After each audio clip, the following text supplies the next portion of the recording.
Corona महामारी के बाद अब एक नई महामारी तबाही मचा रही है। ब्लैक फंगस तेजी से देश में पैर पसार रहा है। 10 राज्यों ने इसे महामारी घोषित कर दिया है।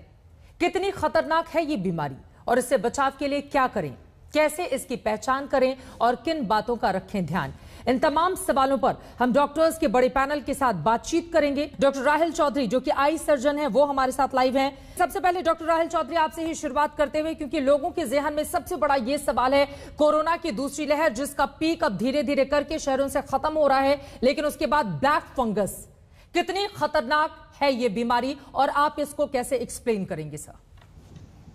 देखिए, ब्लैक फंगस एक बहुत ही डेंजरस बीमारी है और सबसे पहले हमें यह समझना है कि ब्लैक फंगस के रिस्क में कौन से लोग हैं।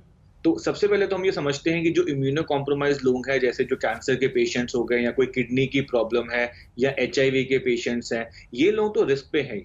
लेकिन सबसे ज्यादा केसेस जो हम देख रहे हैं ब्लैक फंगस के, वो उन लोगों में देख रहे हैं जो डायबिटिक है, जिनको शुगर की प्रॉब्लम है। बिल्कुल। अब डायबिटिक पेशेंट में जब कोविड की प्रॉब्लम हुई, कोविड से इन्फेक्शन हुई और उन पेशेंट में हाई डोज स्टेरॉइड चला, उन पेशेंट्स में हम लोग मैक्सिमम केसेस देख रहे हैं ब्लैक फंगस के।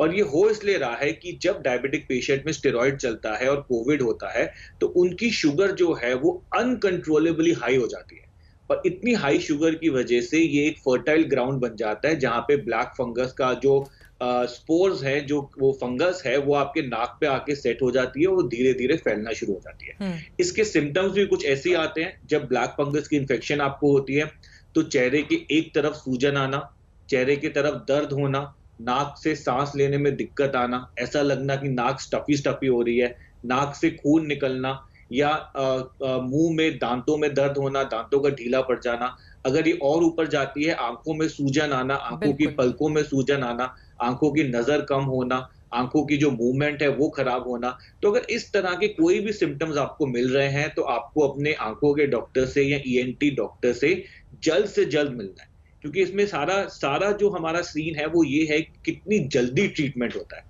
एक दिन का भी डिले हो जाएगा तो ये जिंदगी और मौत के बीच में डिफरेंस क्रिएट कर सकता है। तो जितना जल्दी आप अपने डॉक्टर के पास जाएंगे उतना जल्दी इसका इलाज होगा। और आपको ये भी समझना है कि इसका इलाज कोई छोटे सेंटर में या छोटे क्लिनिक या नर्सिंग होम में नहीं हो सकता।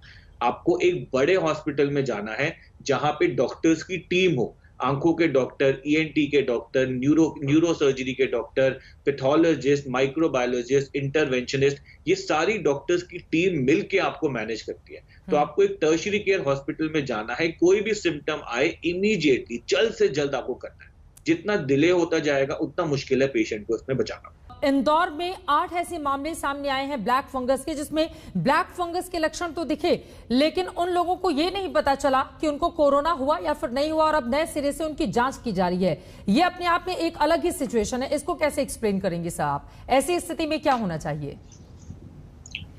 देखिए, अक्सर हम ऐसा भी देख रहे हैं कि बहुत सारे लोग कोरोना पॉजिटिव हो जाते हैं, लेकिन उनको हम टेस्ट करके डायग्नोस नहीं कर पाते।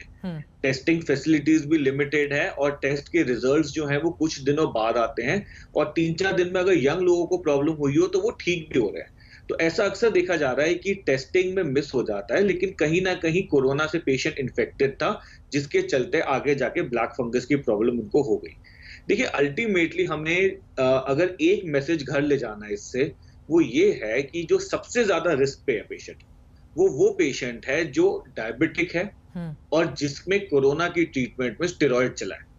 एक अगर हम ये समझ ले लाइन, तो बहुत सारे पेशेंट्स को हम बचा सकते हैं। ऑफ कोर्स इसका मतलब ये नहीं है कि नॉन डायबिटिक्स को नहीं हो सकता, यंग लोगों को नहीं हो सकता। ऑफ कोर्स वो लोग भी ससेप्टेबल हैं, लेकिन जो डायबिटिक के पेशेंट्स हैं वो सबसे ज्यादा रिस्क पे हैं जिनमें हाई स्टेरॉइड चल रहा है।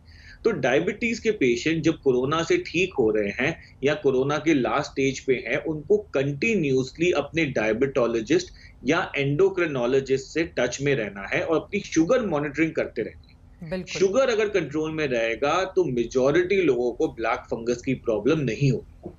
तो हर वो पेशेंट जो डायबिटिक है वो एक्स्ट्रा ध्यान रखे। खान पान में क्या बदलाव करना चाहिए? जल्दी से सर इसका जवाब। खान पान में बदलाव में ऐसा कुछ नहीं है इसमें मेजर।